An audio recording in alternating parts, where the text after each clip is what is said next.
Hi everyone, so I had my SBI clerk prelims exam today. आज की second shift में मेरा exam था एंड एग्ज़ाम मुझे इतना इजी नहीं लगा। मतलब इस शिफ्ट का आई थिंक कि नॉर्मलाइजेशन में मार्क्स कट नहीं होंगे, बढ़ेंगे या नहीं वो मुझे नहीं पता, बट आई फील कि इसमें कम नहीं होंगे क्योंकि इतना इजी शिफ्ट नहीं थी जैसे एक दो और भी शिफ्ट आई थी और इतनी डिफिकल्ट भी नहीं थी। तो आई फील कि नॉर्मलाइजेशन में मार्क्स तो कट नहीं होने वाले हैं इस शिफ्ट के। So the first section was of English. English was very easy, मतलब सुपर ईजी इंग्लिश आई हुई थी। क्लोज टेस्ट था, मतलब आपने देखा होगा वो कैब ऐसी कोई डिफिकल्ट नहीं आई थी जैसे हम मॉक्स में देखते हैं।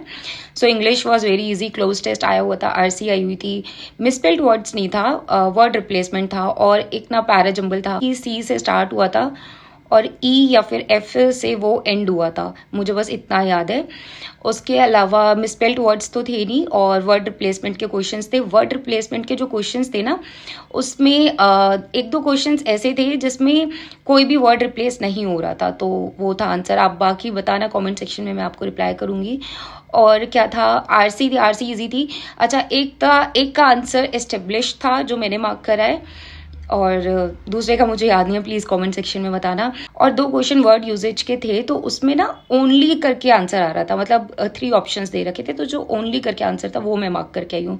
सो इंग्लिश में मैंने पूरे 30 क्वेश्चंस करे हैं एंड आई फील उसमें से एक या दो क्वेश्चंस गलत हो सकते हैं, ज़्यादा से ज़्यादा, इससे ज़्यादा नहीं गलत होंगे। बहुत ईजी इंग्लिश आई हुई थी। Next was quant. Quant I feel थोड़ी सी मॉडरेट साइड थी, या तो देखो मेरी वीक ही है क्वांट तो मुझे लग रहा है, आई डोंट नो, बट मुझे ऐसा फील हुआ कि क्लर्क प्रीलिम्स के हिसाब से थोड़ी सी मॉडरेट थी, उसी वजह से मैं बोल रही हूँ आपको। इंग्लिश वॉज इजी, ठीक है, लेकिन क्वांट इतनी इजी नहीं थी क्योंकि मैंने दूसरी शिफ्ट के एनालिसिस वगैरह देखे तो मैंने देखा था 30+ भी काफ़ी लोग काफ़ी शिफ्ट्स में अटेम्प्ट करके आए हैं, बट आई फील कि ये जो मेरी शिफ्ट थी इसमें 30+ शायद ही अटेम्प्ट करे होंगे, मतलब एक दो तो, मतलब मैक्सिमम लोगों ने नहीं करे होंगे।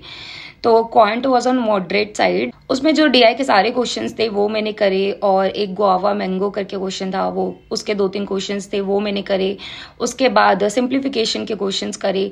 नंबर सीरीज नहीं थी, क्वाड्रेटिक इक्वेशन नहीं थी। एरिथमेटिक के बहुत सारे क्वेश्चंस थे। प्लीज अगर कोई मेरी शिफ्ट में था तो बताना कितने क्वेश्चंस आए हुए थे एरिथमेटिक के। एरिथमेटिक के क्वेश्चंस की बात करूँ तो मैंने एक तो वो एज वाला करा था, उसमें शायद 20 ईयर्स एज आई थी, याद नहीं है। और एक मैंने करा था वो जो दे रखा था ना, स्पेंट ऑन दिस मतलब सैलरी निकालनी थी उसकी, वो वाला क्वेश्चन करा था। और कौन सा क्वेश्चन करा था, एक एवरेज वाला क्वेश्चन करा था। तो ऐसे करके मैंने 25 क्वेश्चंस करे हैं total. So I did 25 questions in quant and 30 questions in English. Now coming to reasoning. Reasoning में first question was of blood relation, मैंने देखते ही उसे स्किप करा।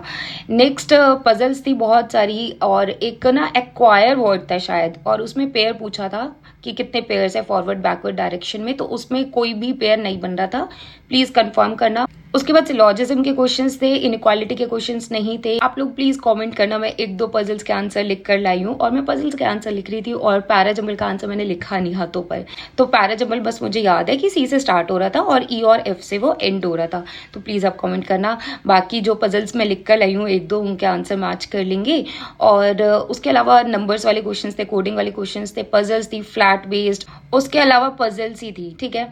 तो मैंने सारे क्वेश्चंस कर लिए। एक ऑड वन आउट करके क्वेश्चन था, उसमें ना डब्ल्यू करके जो था वो था ऑड वन आउट। उसके बाद मैंने सारे क्वेश्चंस कर लिए और ब्लड रिलेशन के लिए जो टाइम बचा था दैट वाज 1 मिनट 30 सेकेंड्स।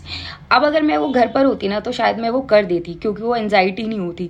अब मैं वहां पर बार बार टाइम देख रही हूँ कि 1 मिनट 30 सेकेंड्स बचे हैं, 3 क्वेश्चन भी मार्क करने हैं। तो मैंने क्या करा, ब्लड रिलेशन बनाना स्टार्ट करा। टाइम देखा 50 सेकेंड्स, मुझे लग रहा था अब ये नहीं बनेगा और वो बन जाता, बहुत इजीली बन जाता घर पर वो वहाँ पर नहीं बना। उसके बाद मैंने सोचा ये नहीं बन रहा है। फर्स्ट क्वेश्चन देखा और उसमें ना पूछा था कि एच का क्या रिलेशन है किससे, पता नहीं, याद नहीं है। तो उसमें ग्रैंडसन मुझे समझ आया था, आधा अधूरा बनाया था मैंने ब्लड रिलेशन, लेकिन मुझे समझ आ रहा था कि वो ग्रैंडसन है, या तो ग्रैंड डॉटर है या ग्रैंडसन है, और उसमें ऑप्शन में ग्रैंडसन ही दे रखा था आई थिंक। तो मैं ग्रैंडसन मार्क करके आई थी, या मैंने लास्ट में ना पढ़ लिया था कि he is the son of that person, तो वो ग्रैंडसन था, वो मैंने मार्क कर दिया।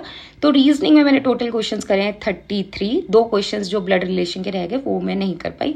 आई फील कि 90+ अटेम्प्ट करना थोड़ा सा डिफिकल्ट था इस शिफ्ट में।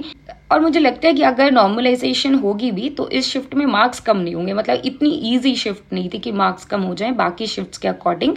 बाकी तो रिजल्ट आने में पता चलेगा। And please let me know your attempts in comment section. आप लोगों का एग्जाम कैसा गया, आज नहीं था तो भी बताना कैसा आपका एग्जाम हुआ।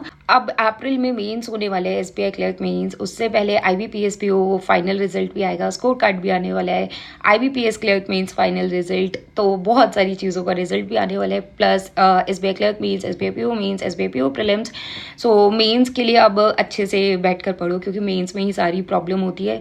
करंट अफेयर्स के लिए भी एक कॉमेंट आया था, मैं वीडियो पोस्ट कर दूंगी, but as of now I will tell you that I am following smartkida CA mock drill. आप लोगों को फॉलो करना है, आप कर सकते हो।